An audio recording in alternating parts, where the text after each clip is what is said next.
सद्गुरु महाराज की जय। देवी साहब की हिदायत मान ले गुणवंत रे, देवी साहब की हिदायत मान ले गुणवंत रे, मेरी कहे सुख शांति मिली है, भव का हुई है अंत रे, मेरी कहे सुख शांति मिली है। श्री सद्गुरु महाराज की जय। परमाराध्य सद्गुरु महाराज गुरुदेव महर्षि संतसेवी परमहंस जी महाराज पथरिया साहिबगंज झारखंड के प्रबुद्ध सत्संग प्रेमी महानुभावों, माता एवं बहनों, यह जो सत्संग है हमारे स्वर्गीय श्रीमान डिंगा साहा की पुण्य तिथि पर है। आज 5 अक्टूबर 2023 ईस्वी है। आज के दिन ही डिंगा साहब का पार्थिव पिंड स्थूल शरीर छूटा था। उनकी स्मृति में जो उनके सुपुत्र हैं हमारे आदरणीय भरतचंद साहा जी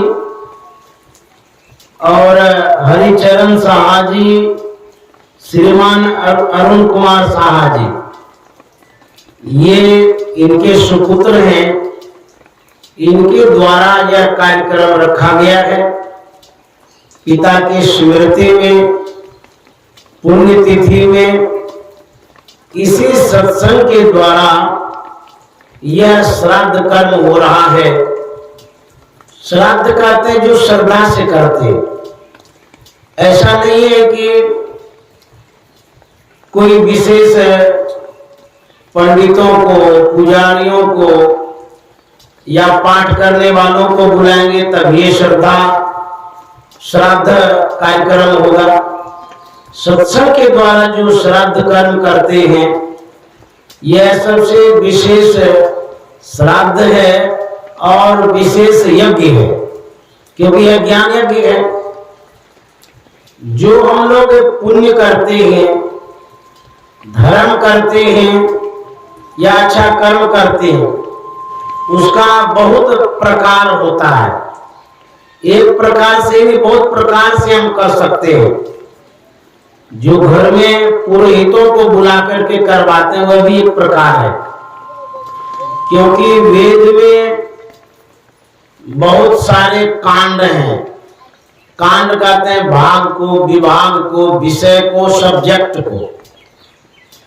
तो वेद में ज्ञान कांड है, कर्म कांड है, इस तरह से अलग अलग कांड हैं। तो जिनको जो अच्छा लगता है उसके अनुरूप अपने आचरण में ढालते हैं। जो पंडित लोग होते हैं कर्म कांड कराते हैं, तो कर्म कांड में अलग विधि विधान है। ज्ञान कांड में एक विधान है, ध्यान करना।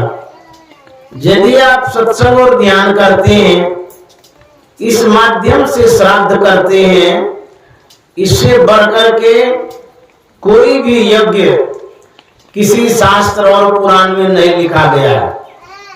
जो हम लोग ध्यान करते हैं ये सबसे बढ़कर के यज्ञ है, बड़ी श्रद्धा है ये। इसी के द्वारा यदि श्राद्ध करते हैं तो जो हमारे पूर्वज हैं उसका पूर्ण कल्याण होता है। तो हमारे भरत बाबू ने जो अपने पिता के लिए यह सत्संग का कार्यक्रम रखा है, बड़ा पुण्य का काम किया है, समझदारी का काम किए हैं। और हम लोग जो सत्संग में सम्मिलित हुए हैं, आपकी भी भूमिका है, योगदान है। आप हैं तभी तो हम सुना रहे हैं। तो किसी के उपकार को मानना ये श्रद्धा है। पिता ने क्या उपकार किया? हमें जन्म दिया, पाला पोसा, पढ़ाया लिखाया, योग्य बनाया। पिता और माता के ऋण से उऋण होना सबके बस की बात नहीं है। यदि आप अच्छे से श्राद्ध करते हैं सत्संग और ध्यान के द्वारा, इस माध्यम से अवश्य आप पिता माता के ऋण से उऋण हो जाते हैं, मुक्त हो जाते हैं। जो कर्ज पिता माता का होता है, जन्म देने का, पालने पोसने का, खिलाने पिलाने का, उन कर्जों से हम मुक्त होते हैं। किसी का कर्ज लेकर के मरने से जब पुनर्जन्म होता है, उस कर्ज को चुकता करना पड़ता है। हमारे गुरुदेव महर्षि संतसेवी जी महाराज ने जो सिखाया, वह बात मैं बताने जा रहा हूं। जो आप हम सभी गुरुदेव के चरणों में दक्षिणा चढ़ाते थे, उसे संग्रहित करके, एकत्रित करके हम सेवक एक जगह रखा करते थे। तो गुरुदेव के पास एक बक्सा था, लकड़ी का, छोटा सा था। उसको बनवा करके रखा गया था। उसी में पैसा रखते थे। जो भी पैसा चरण में चढ़ता था तो वो उठा करके उसी बक्सा में रखते थे।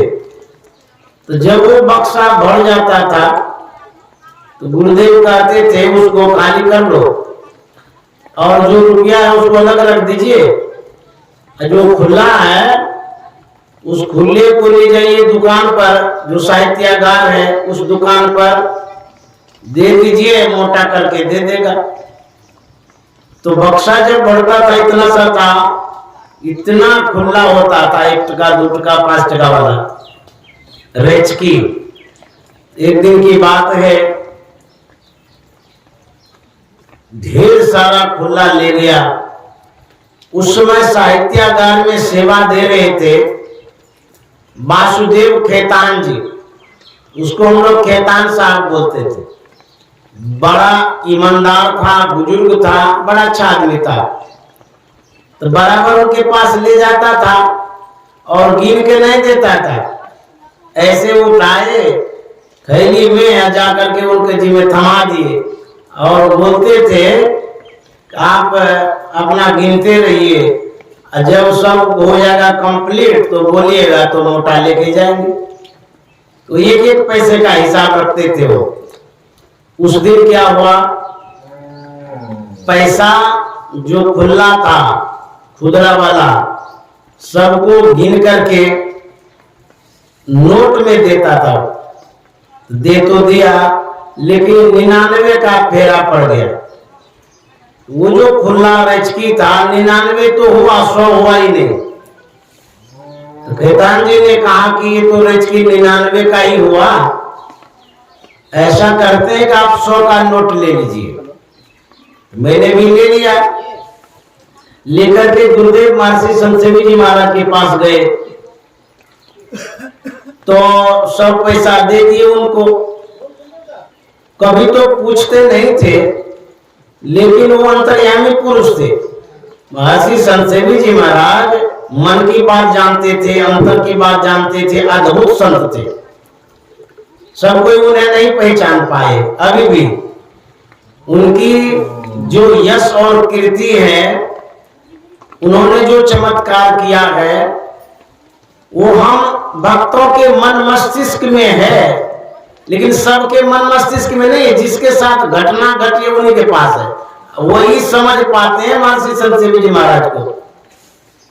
हमारे जो आदरणीय राम नरेश बाबू हैं, बैठे हुए हैं, इनकी श्रद्धा को मैं सराहता हूं। गुरुदेव के प्रति बड़ी आस्था है, बड़ा विश्वास है और बहुत सम्मान के साथ जानते हैं, मानते हैं महर्षि संत देव जी महाराज को। और इनकी श्रद्धा के कारण ही इनकी जो सुपुत्री है भारती देवी जी, जो भजन प्रस्तुत कर रही थी, उनके अंदर में भी ऐसा संस्कार आया। भारती ने भी पिता के समझाने, बुझाने, सिखाने से, गुरुदेव के विषय में सुनाने से संस्कार जागृत कर दिया। अंततः भारती ने गुरुदेव से दीक्षा ली और वो मेरी गुरुबहन बन गई। तो भारती के अंदर में भी इतना अच्छा संस्कार है और स्वर भी बड़ा मधुर है। संतमत भजनों को बड़े अच्छे मधुर स्वरों में रखा करती है। सुनकर के मन प्रसन्न हो गया कि घर गृहस्थी में रहकर के भी इतनी अच्छी गायिका सब हैं, जिन्हें प्लेटफॉर्म मिले, यदि मंच मिले तो श्रोताओं को मंत्रमुग्ध कर सकती है। लेकिन यदा कदा जब मंच मिलता होगा तो ये जरूर गाती होगी, जैसा आज सुना रही थी। यह राम नरेश बाबू के द्वारा संस्कार दिया गया है। तो हुजूर के प्रति जो ये आस्था और विश्वास रखे हैं, ये बड़ी विशेषता की बात है। तो गुरुदेव थे कैसे, इस बात को बहुत लोग नहीं जान पाए हैं। तो जब मैं सब रुपया जमा कर दिया, उस दिन गुरुदेव पूछते हैं कि कोई बाकी बकाया तो नहीं रहा, अर्थात जो खुला मोटा करने ले गए थे उसमें कुछ बाकियों की भी रहा। तो मैंने कहा नहीं, वो जो बाकियों की तो नहीं रहा। फिर दोहरा देते हैं कुछ भी बाकियों के नहीं रहा। तो मेरे मन में हुआ कि दोहरा के क्यों पूछ रहे, इसमें कोई कारण है। 1 रुपया तो बाकी रहा, 99 हुआ था, 100 रुपया का नोट खेतान जी दिए हैं, तो 1 रुपया तो बाकी है। दोहरा करके जब पूछे तो मैंने कहा हुजूर 99 का रेचकी हुआ था, 1 रुपया खेतान जी जो दे दिए अधिक 100 रुपया पूरा के, ये बाकी माना जा सकता है। गुरुदेव ने कहा था बाकी हुआ ना, ये जाकर के दे दो।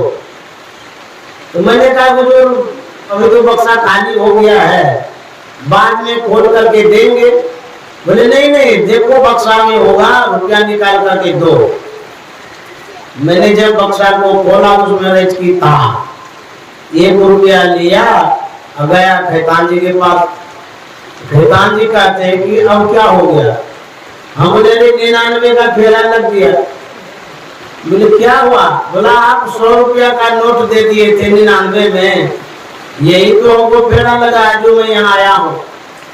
बोले क्या हुआ। बोले कि 1 रुपया आप ले लीजिए। तो खेतान जी हंसने लगे, 1 रुपया का क्या मायने है, अरे क्या होगा 1 रुपया गुरुदेव के पास चला गया तो। हम बोले कि हम आप मानते हैं, लेकिन गुरुदेव क्या सोच रहे हैं मुझे पता नहीं है। वो बोले हैं देने के लिए, इसीलिए आप ले लीजिए। वह रुपया खेतान जी ले लिया। और जब मैं गुरुदेव के पास आया तो गुरुदेव ने कहा किसी का बाकी नहीं रखना चाहिए, बाकी रखने से चुकता करना पड़ता है। गुरुदेव कहते हैं यदि 1 रुपया खेतान जी का बाकी रह जाता, हम शरीर छोड़ देते तो दोबारा हमको शरीर धारण करना होता वो रुपया देने के लिए, इसीलिए बाकी की मत रखो। देखिए इसका मतलब हुआ गुरुदेव का जो वो शरीर था वो अंतिम शरीर था, वो जीवन मुक्त हो गए थे, दोबारा वो जन्म धारण नहीं करेंगे इस संसार में आने का। तो जो बाकी होता है वो दे देना चाहिए, चुकता कर देना चाहिए उस समय पर। यह गुरुदेव ने सिखाया था। गुरुदेव की ऐसी बहुत सारी बातें हैं लोक व्यवहार की भी बातें वो सिखाया करते थे। एक बार गुरुदेव जब सिर में दर्द होता था तो तेल लगाते थे, जिससे सिर दर्द में लाभ मिलता था, मस्तिष्क शीतल रहता था, तो बराबर लगाया करते थे। अपने कमरे में गुरुदेव जहां जो सामान रखते थे बराबर वहीं पर रोज देखा जाता था। यदि काम में ले भी आते थे तो वहीं पर रख देते थे। एक बार विशेष कमजोरी हो गई गुरुदेव को, तो जो अभी निवास है वहां श्री संतसेवी जी महाराज का, उसमें 2 कमरा, एक छोटा वाला है गुरु महाराज के बगल में, एक बड़ा वाला है। तो बड़ा वाला में रहते थे। बड़ा वाला से छोटा वाला में जब भी आते हैं तो एक स्टेप है, सीढ़ी, उस पर पैर रख करके ये छोटे वाले कमरे में आ सकते हैं। वहीं पर शीशी रखी रहती थी। मेरे मन में हुआ गुरुदेव को तेल लेना होगा तो सीढ़ी पर चढ़ना होगा। ऐसा करते हैं, इसको समतल जगह पर रख देते हैं ताकि ऊपर नीचा चढ़ना नहीं होगा। शीशी को, बोतल को हटा करके दूसरी जगह रख दिए। गुरुदेव ध्यान के बाद दिन में बोतल खोजने लगे लगाने के लिए, जहां पर रखे थे वहां तो है नहीं। जब मैं आया सेवा में, पूछते हैं कि विद्यानंद वो माथा में जो तेल लगाते थे बोतल कहाँ है? तो मैंने कहा हुजूर ये जिसमें टेलीफोन है उसी जगह हम रख दिए। गुरुदेव बिगड़ गए, तुमने ऐसा क्यों किया? वहां से यहाँ क्यों रखा? गुरुदेव ने कहा ये ठीक तुमने नहीं किया। हमने कहा हुजूर के आराम के कारण ये सब किए थे कि नीचे नीचे ले लेंगे तो ऊपर नहीं चढ़ना होगा, तो उनको तकलीफ हो गई है। बोले नहीं, जो सामान जहाँ रखा रहता है, यदि घर में अंधेरा भी हो तो व्यक्ति को पता चल जाता है मेरा सामान कहाँ है, टटोल के खोज लेंगे। सामान को स्थानांतरित करते रहेंगे, बदलते रहेंगे, आप भूल जाएंगे कि कौन सामान कहाँ रहता है। जब मेडिसिन के लिए मेडिकल में जाते हैं, कल भी गए थे डॉक्टर साहब के पास, अरुण बाबू के क्लिनिक में गए थे। मैंने देखा जो मेडिसिन है, जो दवाइयां हैं लगी हुई है, डॉक्टर साहब भी सब दवाई को एक जगह रखते होंगे ताकि पता चले ये शुगर की है, कि सिर दर्द की है, कि पेट की है, कि हार्ट की है। और यदि बदल बदल के रखिएगा ना तो भुला जाइएगा कहाँ पर कौन सी दवाइयां हैं। ठीक उसी तरह से गुरुदेव सिखा रहे थे, आपके पास बहुत सामान होता है, उन सामानों को यदि बराबर एक जगह रखिएगा तो भुलाइएगा नहीं, भूल भरम नहीं होगा, आपके जीवन में आसानी होगी, जीवन कुशल होगा, सुखमय होगा।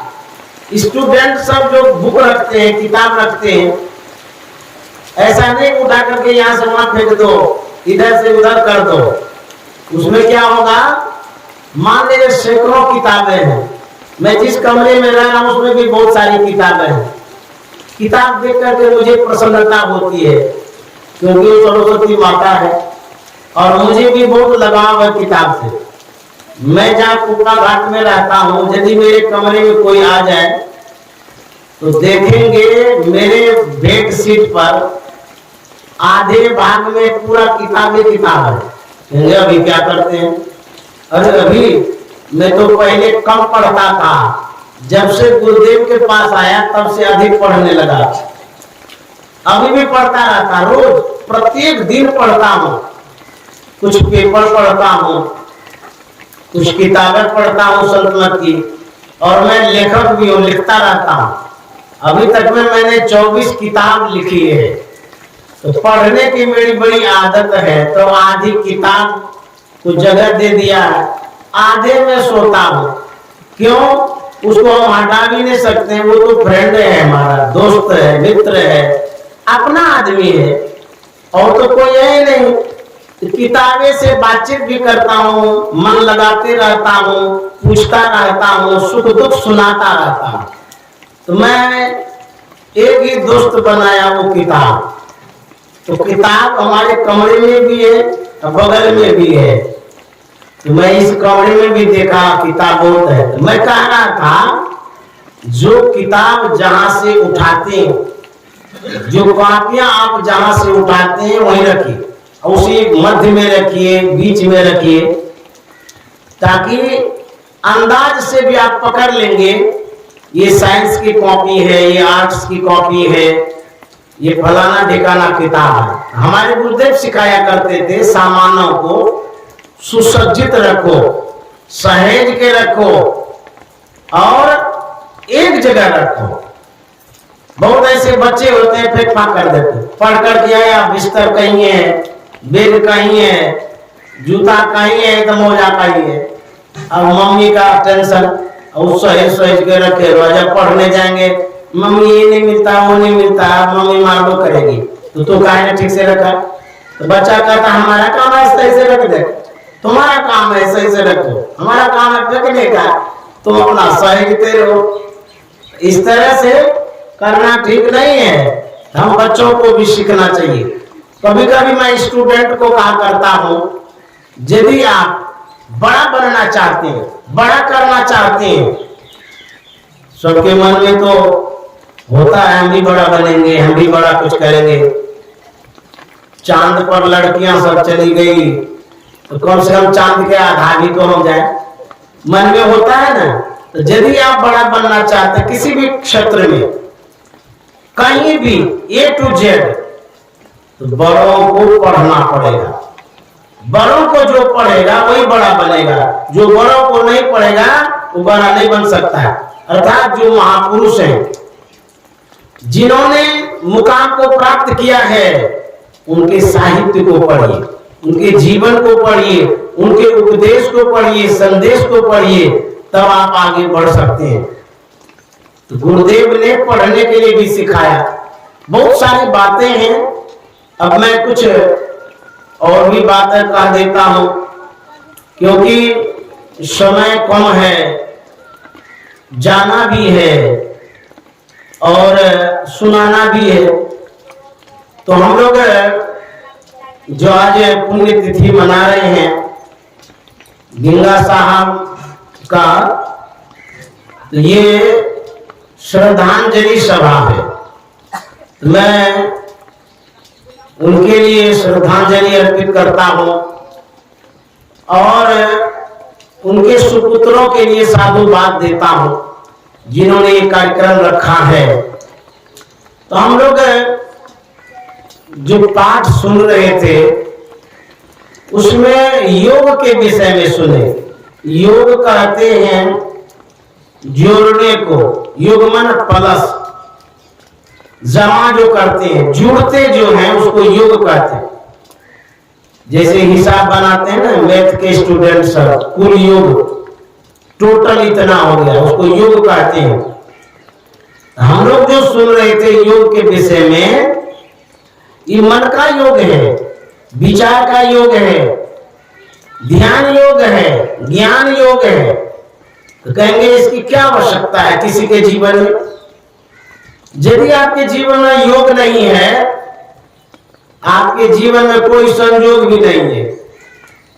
संयोग जो चाहते हैं आप, जो इच्छाएं हैं, जो कामनाएं हैं, जो बनना चाहते हैं, उसके लिए योग की आवश्यकता है।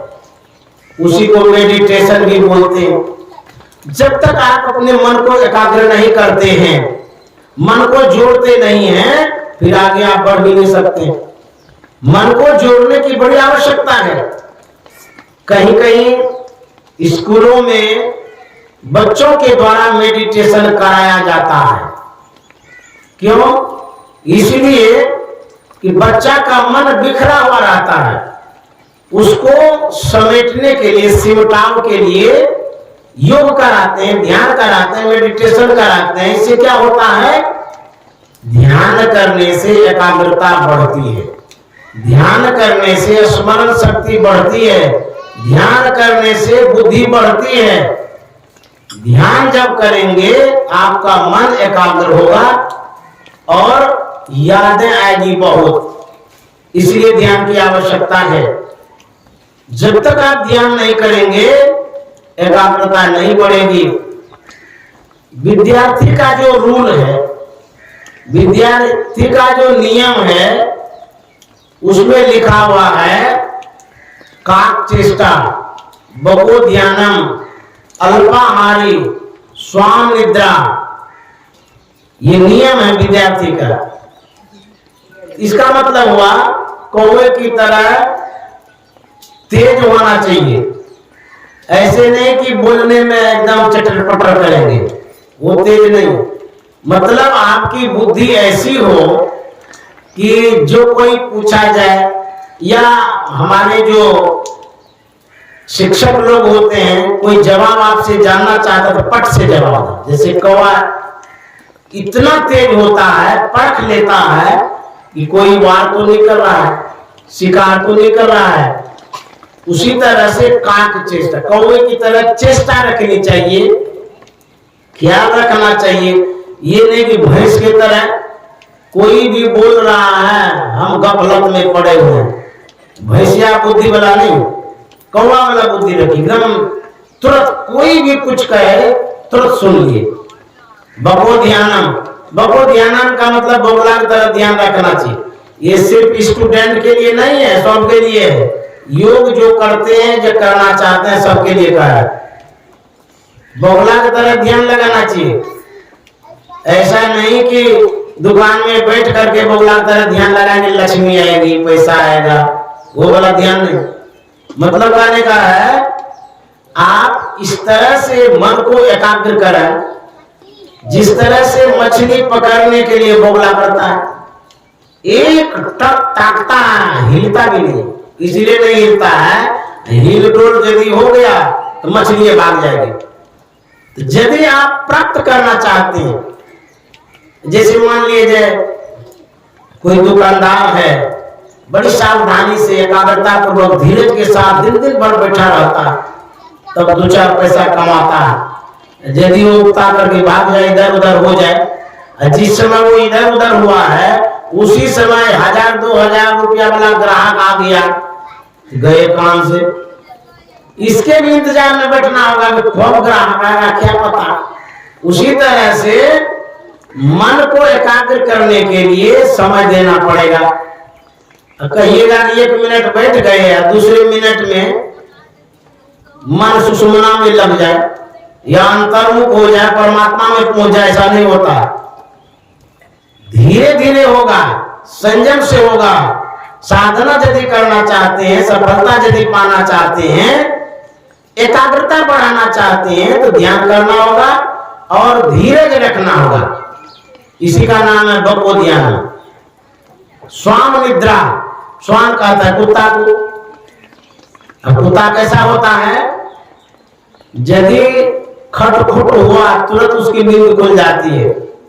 उसी तरह से साधक को या विद्यार्थी को ऐसा होना चाहिए कि जैसे कोई आवाज हुई या कोई बुला रहे हैं, चट से उठ जाएंगे।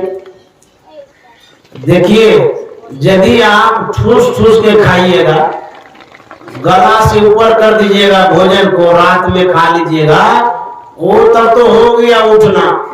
गधा की तरह लेटे रहिएगा, भैंस के तरह गाली करते रहिएगा, कभी नहीं उठ सकते हैं। यदि आप बुद्धि को तेज करना चाहते हैं, आपका आहार जो है वो स्वल्पाहारी होना चाहिए। जो कम खाता है वही गम खाता है और उसी की बुद्धि तेज होती है। ढेर खा लीजिएगा, जो शरीर का सिस्टम है, बॉडी का जो पार्ट्स है, लीवर है, पाचन क्रिया है और कुछ भी जो है, सब भोजन पचाने में लग जाता है।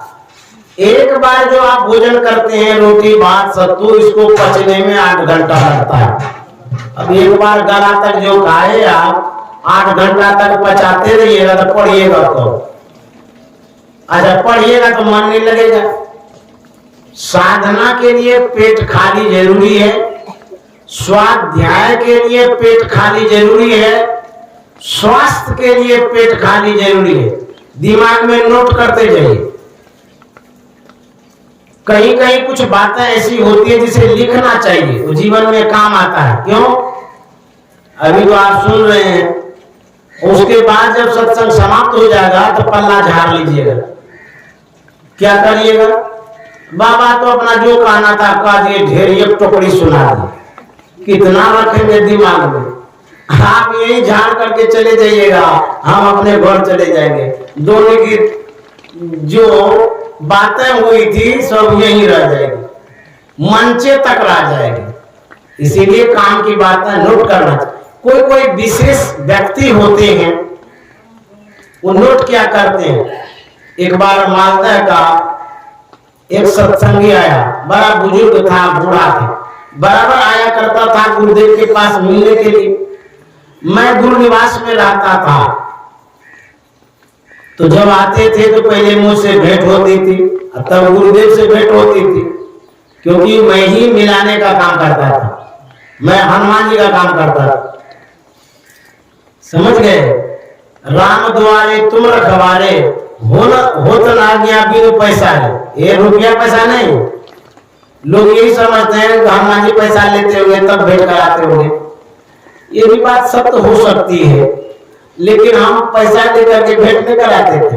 कोई कोई दे देता था, उसको छोड़ कैसे सकते हैं?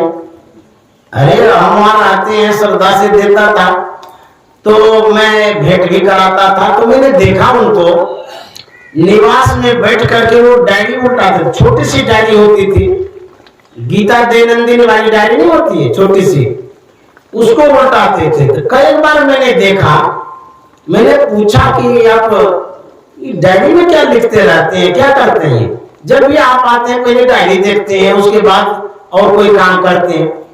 ये सीख लो, सबके काम में आएगा।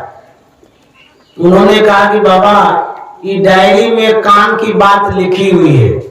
बोले अच्छा, आपको यहीं पर काम सूझता है, घर का काम धंधा है तो वहां न करिए। बोलते घर वाला काम नहीं है, यही आश्रम वाला काम है। बोले अच्छा, आश्रम में ऐसा कौन सा काम आपका होता है जो लिख लिख के लाते हैं, बताइए तो।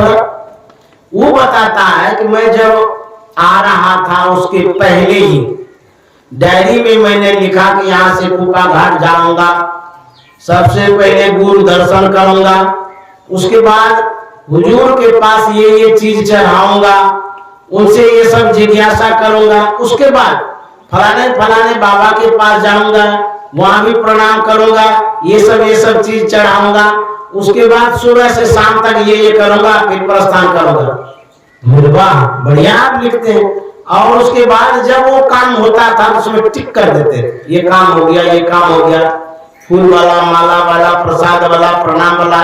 जब सब हो जाता था उसको बड़ी खुशी मिलती थी कि मैंने जो काम लिख करके रखा था वो सब पूरा हो गया। तो मैंने सोचा कि बड़ा अच्छा ही काम का चीज बता दिया ये।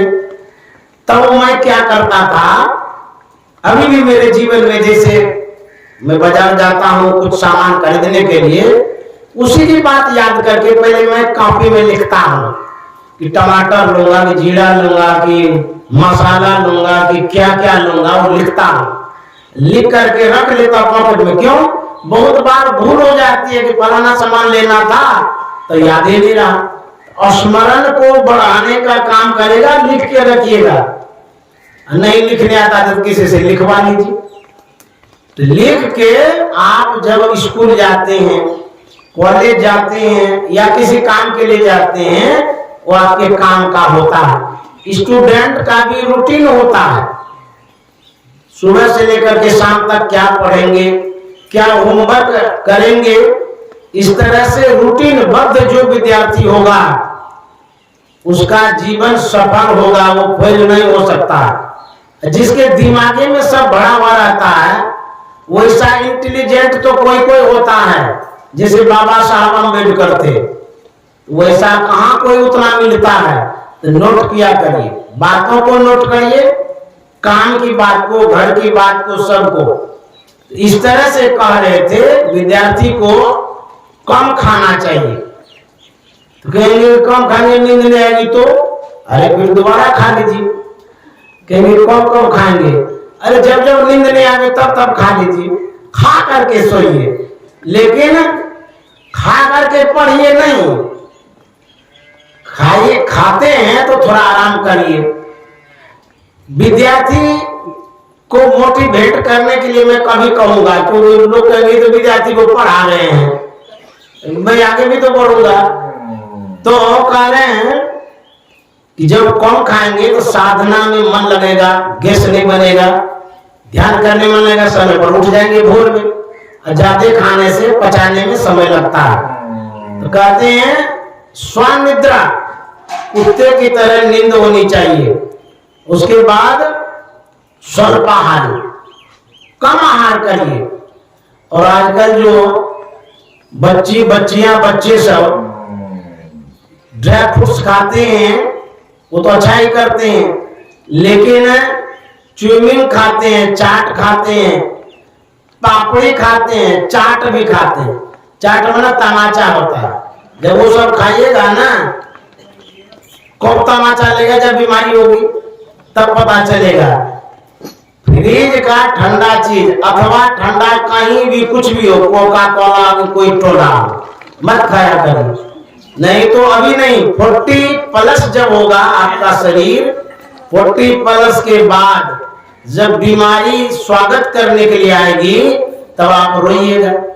कैसा आदमी हम स्वागत कर रहे हैं रो रहा, तो स्वागत करने वाला भी तो ऐसा है कि दुखे दे करके स्वागत करता है, ऐसा भी स्वागत होता है। तो बीमारी स्वागत करेगी उस समय जब 40+ होने लगेंगे।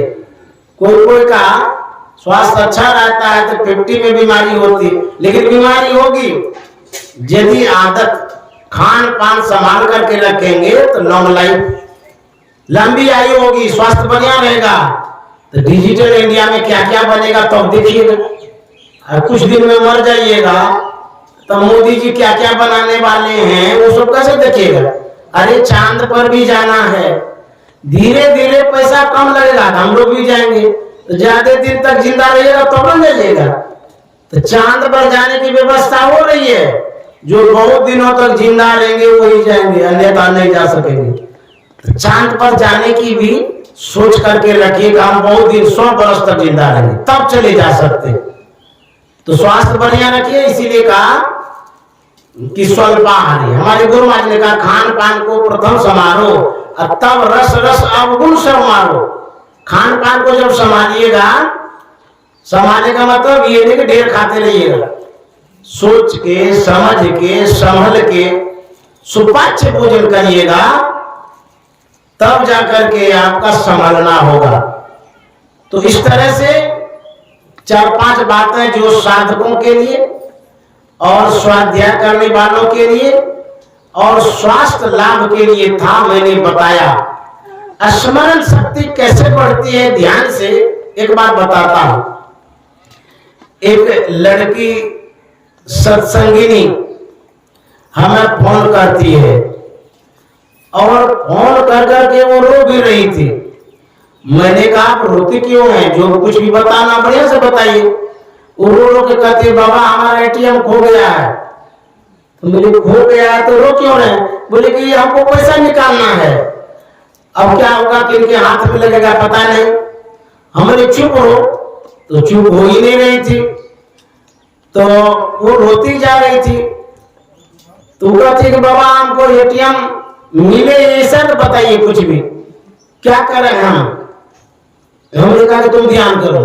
हमले कोई रो रहा है चिंता में है, उसको कहेंगे ध्यान करने, वो ध्यान करेगा उस समय। मान लीजिए आपका एटीएम खो गया हो जिसमें 5 लाख रुपया हो, उस समय हम कहेंगे ध्यान करो, कैसा बाबा है, हमको तो स्वयं टेंशन है तो ध्यान करने के लिए। अब वो समझ नहीं रहे थे तो हम क्या कहते, हम बोले तुम ध्यान करो। ध्यान करो, ध्यान कैसे करेंगे, हम तो दीक्षा भी नहीं लिए हैं, ध्यान से क्या होगा। हम बोले जो कहते वही करो। तुम हमको फोन किए, हमसे पूछ रही है, हम जो कह रहे करो, नहीं करना तो मत करो, फोन काटो, जाओ तुम रोते रहो। तू कहती कि ध्यान करेंगे तो क्या होगा? हम बोले ये हम नहीं जानते क्या होगा, लेकिन कुछ तो जरूर होगा। तो ध्यान तुम करो। कहीं कहती कैसे करेंगे? हम बोले जैसे करने आता है। आंख बंद करके चुपचाप बैठो और ध्यान करो, देखो क्या होता है। तो मानती भी थी बात को। तो उसके मन में वो बाबा जब कह रहे हैं, हो सकता है बाबा की शक्ति होगी, सिद्धि होगी, हो सकता है आंख बंद करने से एटीएम सामने में आ जाए। तो उसके मन में हुआ कि अच्छा कर लेते हैं, क्या होता है। तो वो बेड पर बैठ करके वो ध्यान करने लग गई। तो ध्यान जो कर रही थी झूठो मूठो कर रही थी, उसको तो आता था नहीं। हमारी बात मान करके आंख बंद करके बैठ गई। तो ध्यान कर रही थी, उसके बाद फिर फोन करती है। तो ध्यान करते हैं, कहाँ कुछ दिखता है? हमने क्या दिखेगा? बोले एटीएम। एटीएम कहाँ से दिखेगा? तो बोले नहीं दिखेगा तो आप ध्यान करने क्यों कहे? हमने तू करती रहो, तुमको पता चलेगा कि वो एटीएम कहाँ है। यदि तुम ध्यान करोगी, ख्याल करोगी एटीएम का, तुम ये सोचना कि कहाँ कहाँ रखे थे, कहाँ कहाँ गए थे, नहीं गए थे, अपने पता चलेगा। तो ध्यान जो की ना, एटीएम के विषय में सोच रही थी। होते होते उनके मन में होता है कहीं फलाने जगह तो नहीं है। वो आंख खोल करके तुरंत गई ढूंढने के लिए। तो जैसे ढूंढने गई, किसी सामान के नीचे एटीएम दबा हुआ था, एटीएम मिल गई और खुशी से नाचने लगी। फिर फोन करती है, ये बाबा बड़ा चमत्कार हो गया, आपने कहा ध्यान करने के लिए एटीएम मिल गया। हमने ध्यान करने के लिए कहा इसलिए नहीं मिला, तुम्हारी जो एकाग्रता बढ़ी, ख्याल जो एक जगह आ गया, तो तुम्हारी स्मरण शक्ति बढ़ने से वो बातें याद आ गई कि तुमने रखा कहाँ है। तो मेरे कहने का मतलब ये है, यदि आप कोई वस्तु को पाना चाहते हैं तो बैठ करके चुपचाप ध्यान करिए, रोइए नहीं, छटपटाइए नहीं। एकाग्रता जब बढ़ती है आपको याद आता है कि हमारा सामान कहाँ है। अथवा जब विद्यार्थी जब एग्जाम में बैठता है, उस समय बहुत लड़कियां भी मुझे फोन करती है, लड़के भी फोन करते हैं, परीक्षा देने जा रहे हैं, आशीर्वाद दीजिए। तो मैं कहता हूं उनको, अरे खाली आशीर्वाद से काम नहीं होगा। जब तुम एग्जाम हॉल में जा रही हो, एग्जाम हॉल में प्रवेश करते ही मेरी एक बात याद रखना। बोले क्या? बोले कि जैसे तुम प्रवेश करेगी तो सब चीज मन से हटा देना कि हमको याद नहीं है कि क्या है। डरना नहीं, भयभीत नहीं होना। तो बोले तब क्या करेंगे? बोले तुम बैठना परीक्षा देने के लिए, जिस समय परीक्षा देने लगेगी उस समय घबराएगी नहीं। तब ये शर्त रखा गया, तू डरेगी नहीं, घबराएगी नहीं, लेकिन जिस समय तू एग्जाम देगी, जिन बातों को तुमने पढ़ा है स्मरण में नहीं है, उस समय स्मरण में आ जाएगा और तुम्हारे काम में आ जाएगा। जो बच्चे डर जाते हैं, जो भी याद किया हो वो भी भुला जाते हैं, जो रात में याद किया वो भूल जाते हैं। यदि मन से भय हट जाता है तो स्मरण शक्ति एकाग्र होता है। विद्यार्थी के मन में एकाग्रता बढ़ती है उस समय जब एग्जाम देने लग जाते हैं। क्यों? वो सोचते हैं कि इसका क्या उत्तर होगा। तो जैसे सोचने लग जाते हैं स्फुरना हो जाती है और जो बात वो भूल गए हैं उसको लिखने लग जाता है। ये तो विद्यार्थी के लिए हुआ। जो साधक है वो अपने मन को एकाग्र करना चाहता है, तो मन को एकाग्र करने के लिए जो गुरु महाराज ने मानस जप बतलाया है वो मानस जप करेंगे। जप करने से एकाग्रता बढ़ती है, सिमटाप होता है, लेकिन आंशिक सिमटाप होता है, हल्का सा होता है।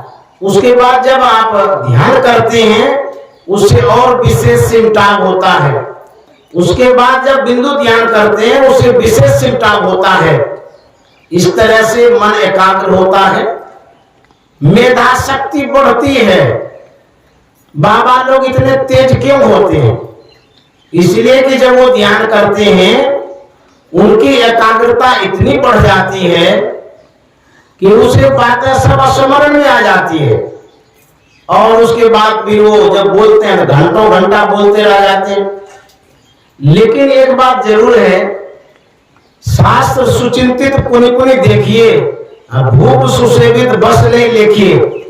जिन बातों को आप पढ़ते हैं कोई भी उसको बार बार दोहराना चाहिए।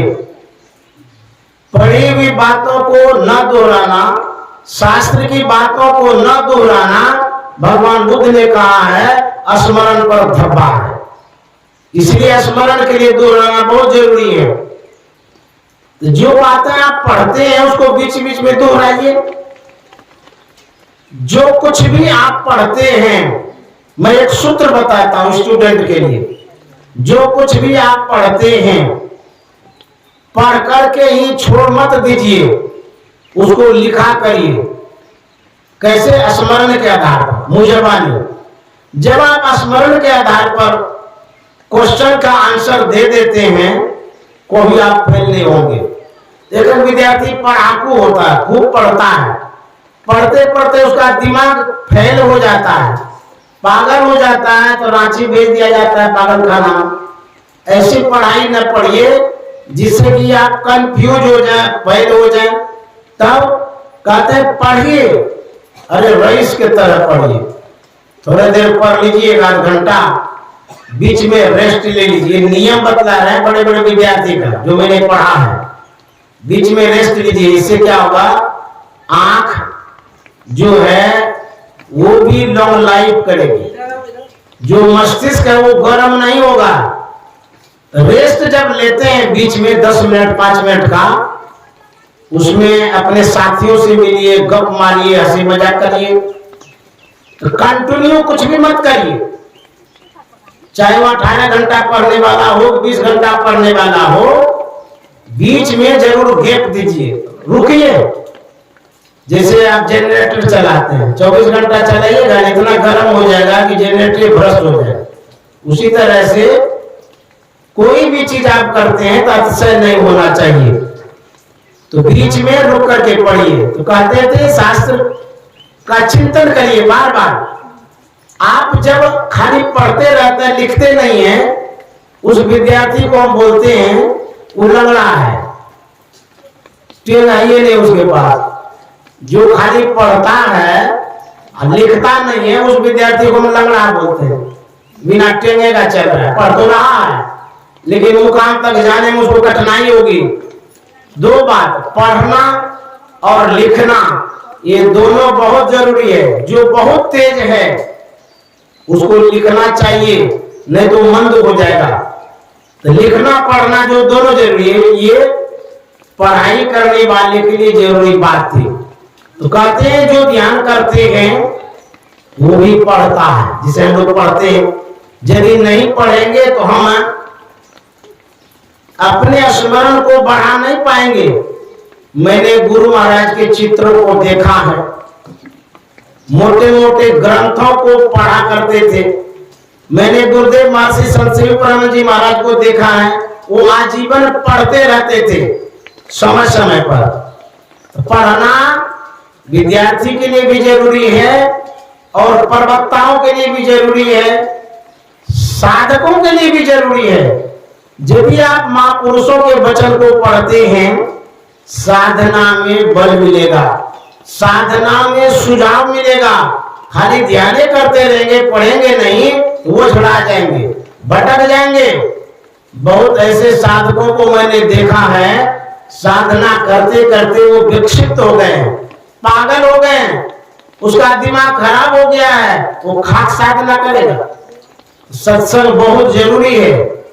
कहते हैं जो साधक है, जो महात्मा, वो भी पढ़ते हैं, जो ध्यान करते हैं उसको भी पढ़ना चाहिए, सत्संग करना चाहिए।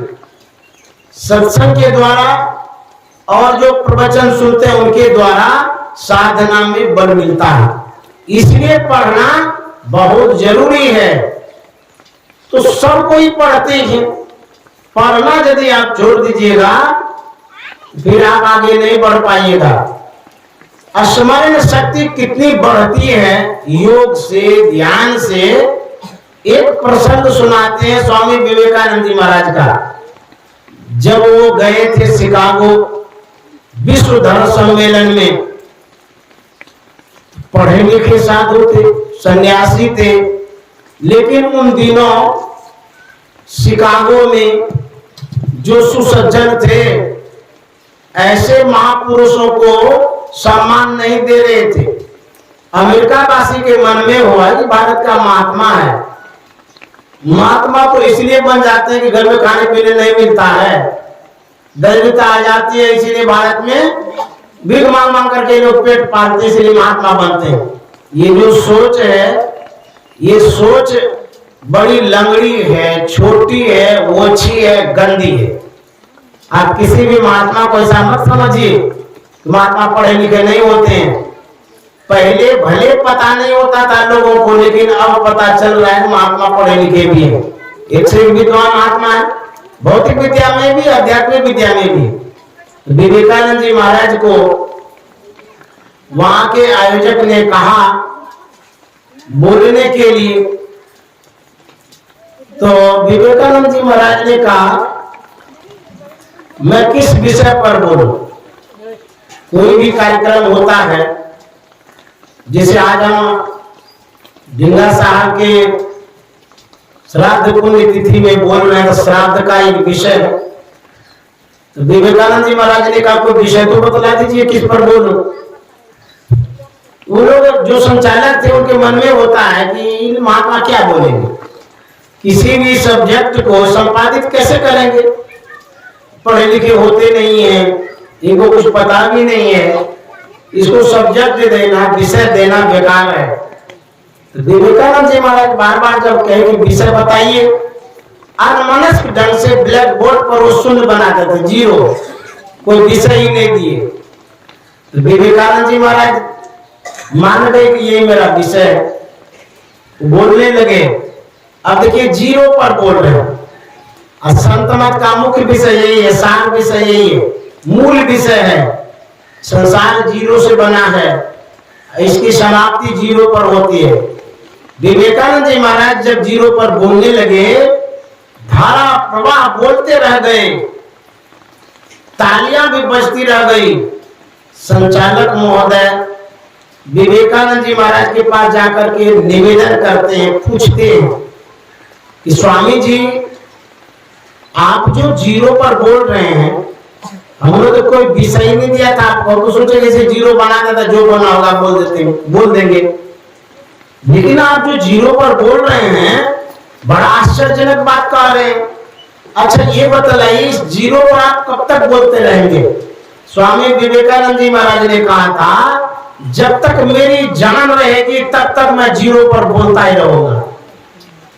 लोगों ने कहा ये विद्वान अगाध ज्ञान है, इनके पास अछूत ज्ञान है, अद्भुत ज्ञान है। ऐसे थे स्वामी विवेकानंद जी महाराज। जब मन एकाग्र आप करते हैं, एकाग्रता जब बढ़ती है, कहता त्रिकुटी महल में विद्या सारा भले नगारा।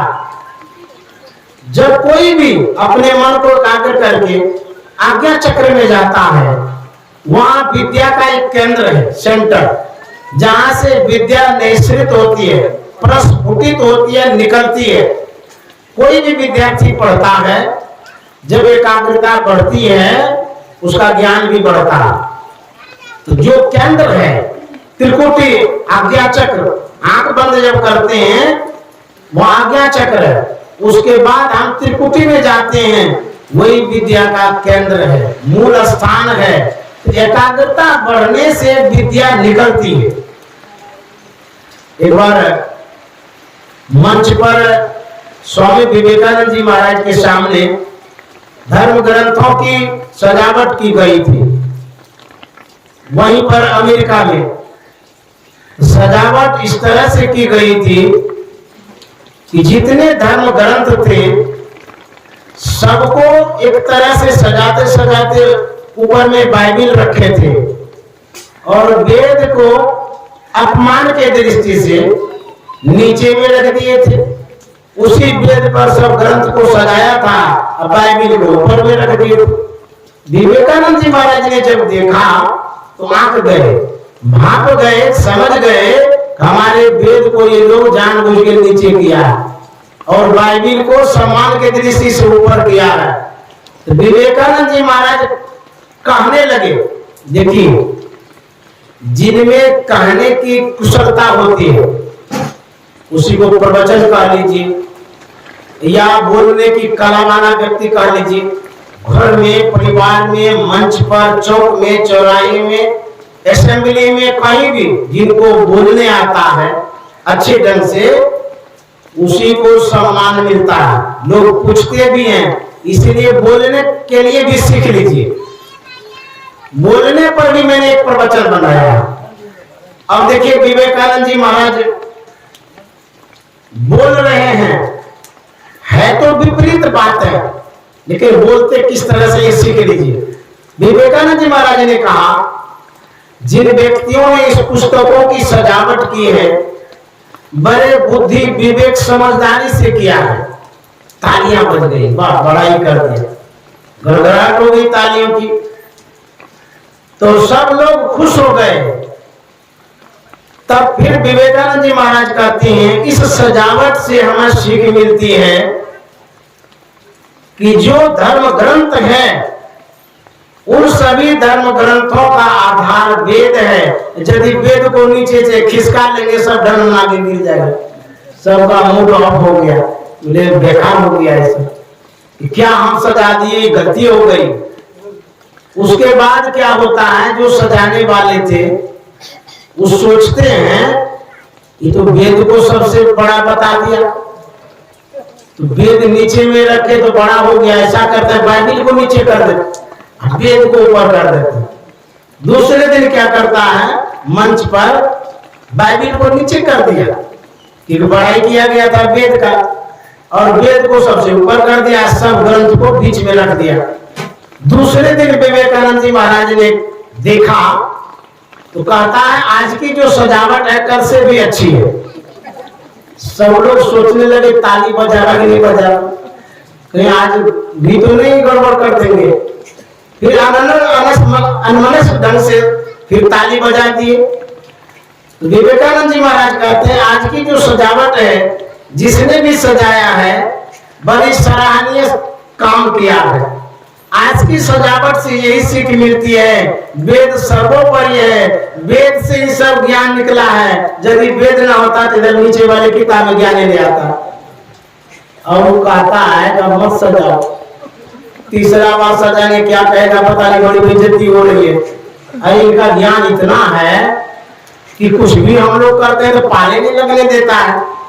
ये ध्यान करने वाले का ज्ञान है, जिनकी एकाग्रता बढ़ती है उनका ज्ञान है। एक बार स्वामी जी गए थे, विवेकानंद जी महाराज बनारस में भगवान शिव के आराधना में पूजा करने के लिए काशी, वहां पर पूजा करके लौट रहे थे तो कुछ बंदर उनके पीछे पड़ गया। तो स्वामी जी ने पीछे नजर किया तो देखते हैं बंदर पीछे आ रहा है। तो बंदर के मन में हुआ कि स्वामी जी के पॉकेट में कुछ खाने का है। मैं भी एक बार गया था, कुछ सामान खरीदा था, बंदर छीन लिया था। वहां जाइएगा सावधानी से, और कुपा घाट भी जाइएगा, वहां भी बंदर है, वहां भी सावधानी जाइए, वहां भी छीनता है। तो बंदर इसलिए छीनता है, बंदर कहता है कि तुम काहे चढ़ाने के लिए आया है, सब खाने पीने का चीज है, हमें दे दो। अरे यदि चढ़ाना है तो मन चढ़ा दो, भक्ति भाव से जाके प्रणाम करो, सब सामान मत दो। तो विवेकानंद जी महाराज भागने लगे तो बंदर और पीछे करने लगा। पीछे पड़ गया तो स्वामी जी और वेग बढ़ा दिए। वहां के पंडितों पुजारियों ने कहा, स्वामी जी भागिए नहीं तो बंदर काट खाएगा, आप रुक जाइए। मैं भी ये कहा था, मैंने देखा कुपा घाट में जो कोई डर जाते हैं उसी को नोचने के बंदर जाता है, चाहे आप कितना भी खिला दीजिए, वो डराता है, डर गए तो फिर आपको काट लेगा। तो स्वामी जी ठहर गए। जब स्वामी जी ठहर गए तो बंदर भी ठहर गया। कुपा घाट भी जब जाइएगा तो बंदर से डरिएगा नहीं, डांट दीजिएगा तो डर जाएगा, यदि आप डर जाइएगा तो डरा देगा। स्वामी जब रुक गए तो बंदर भी रुक गया। उस प्रसंग पर स्वामी जी लिखते हैं कि संसार से भाग करके जितना जाओगे रहोगे दूर, उतना ही संसार पीछा करेगा। कहाँ जाएंगे आप? घर से जाएंगे जंगल, जंगल जाइएगा तो क्या करिएगा? साधना करिएगा, लेकिन मन कहाँ रहेगा? मन तो रहेगा घरे में, भाग भाग करके घर आएगा।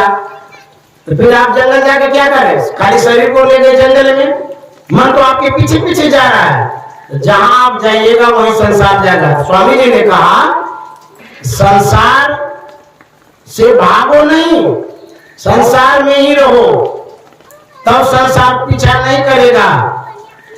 और भागोगे तो संसार और पीछा करेगा, फिर परेशानी होगी। तो स्वामी जी का एक वचन है, मौन चलो निजने के तले, संसार देशे विदेशी बेसे, भ्रमे क्यों बाहरे। अरे मन चलो कहाँ? मौन चलो निजने के तले, इसका मतलब हुआ अरे मन तो निज निकेतन चलो। निज मन अपना, निकेतन मन घर, अपना घर चलो। इसलिए कि अपना घर में सभी को सुख आराम मिलता है। जैसे हम यहाँ आ गए हैं, यहाँ आए हैं तो क्या दिन के लिए? रात में रुके थे यहाँ, अभी तो सत्संग समाप्त होगा, चले जाएंगे। और जब आश्रम जाएंगे वहां आपको अच्छा लगता है, क्यों? वो अपना घर है, आराम मिलता है, बढ़िया ढंग से रहते हैं। और यहाँ क्या व्यवस्था नहीं है? यहाँ अच्छी व्यवस्था है, आश्रम से भी अच्छी व्यवस्था है, लेकिन मन में होता है ये तो दूसरा घर है। ये अच्छी व्यवस्था कई दिन के लिए, अब बड़ी श्रद्धा है, एक दिन और कहिएगा बाबा रह जाइए, बढ़िया खिलाएंगे पिलाएंगे, अच्छा से रखेंगे। तीसरे दिन भी रख सकते हैं, लेकिन मन में होगा कि बाबा चले जाते हैं तो हम अपने काम पर जाते हैं। मेडिकल खोलना है ना, चलाना है वहां पर दुकान, तो किसी को फुर्सत नहीं है। अपने घर में जब जाते हैं, भले रुखी सूखी रोटी खाते हैं, अच्छा लगता है। तो विवेकानंद जी महाराज कहते हैं ये जो शहर है जहां पर रह रहे हैं ये विदेशी है, ये अपना घर नहीं है।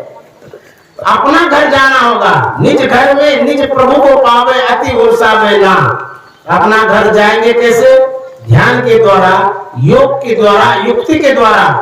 कबीर साहब का एक पद है, कबीर साहब कहते हैं दिन दस में हरवा खेलिले, निज सासुर जाना हो। दिन दस में हरवा खेलिले,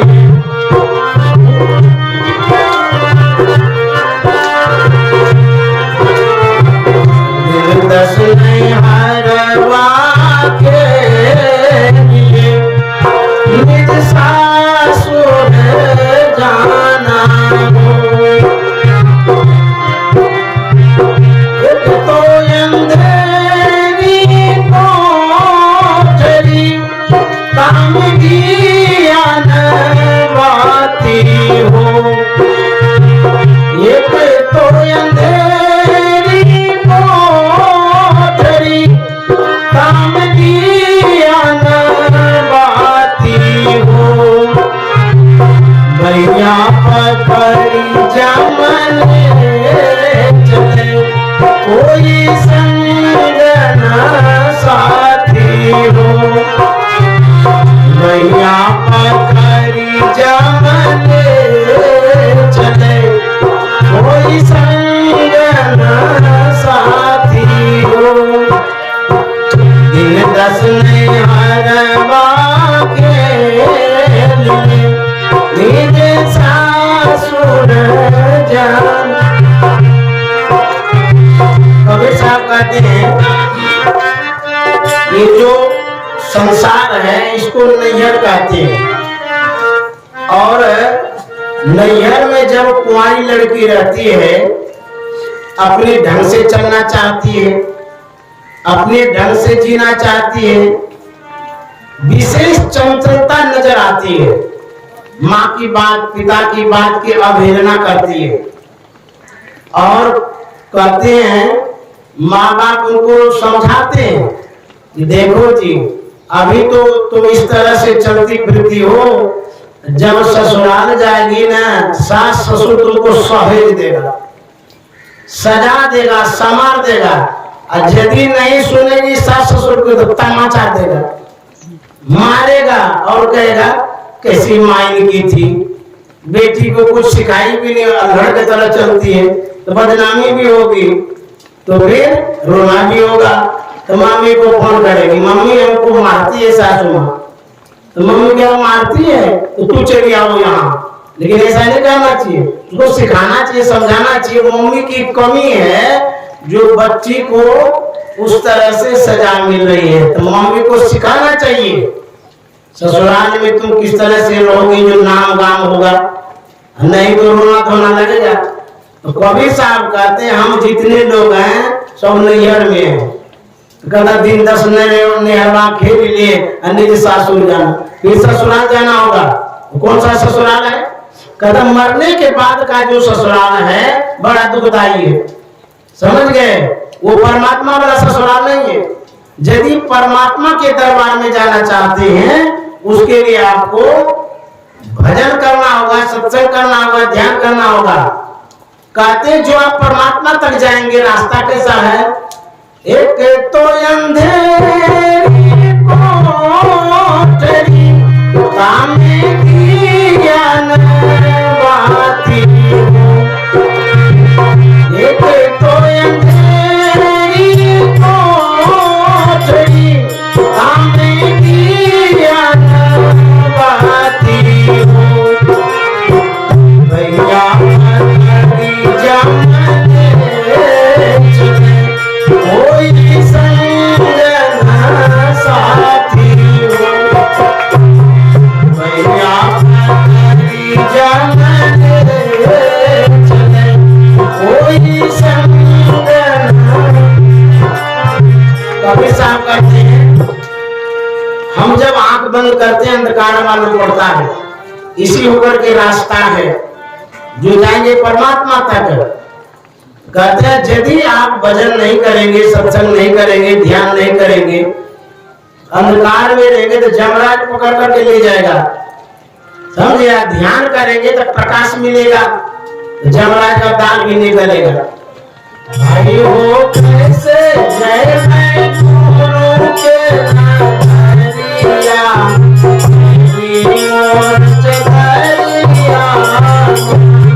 भाई हो कैसे जय मैं गुरु के नगरिया, मोर एकाएक धनी बिसरैलो, भूखा भूखा में निपटैलो, एकाएक धनी बिसरैलो, भूखा भूखा में निपटैलो, तेरा तीन गुणन के कागल छै बजरिया, मैं ही मोर चदरिया, तेरा तीन गुणन के कागल छै बजरिया, मैं ही मोर चदरिया। भाई हो कैसे जय में गुरु के नगरिया,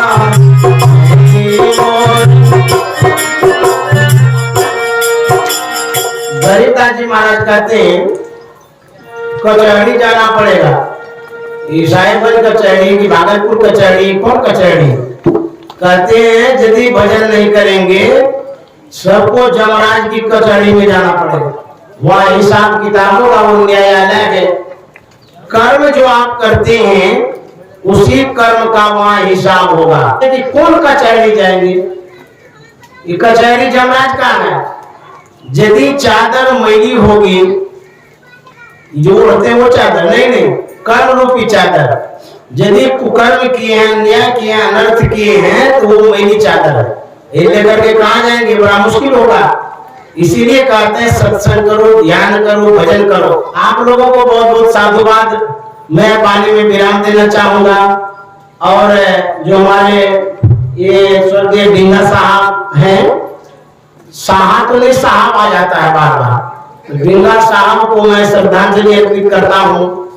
और जो सत्संग साथ साथ कराते हैं उनके सुपुत्र हमारे श्री भरत चंद साहा बाबू हैं, श्री हरिचरण साहा बाबू, श्री अरुण कुमार बाबू, इन लोगों को भी बहुत बहुत साधुवाद धन्यवाद। हमारी जो गुरु बहन है भारती जी, इनको भी बहुत बहुत साधुवाद, इस सेवा में बहुत करती हैं। श्री सद्गुरु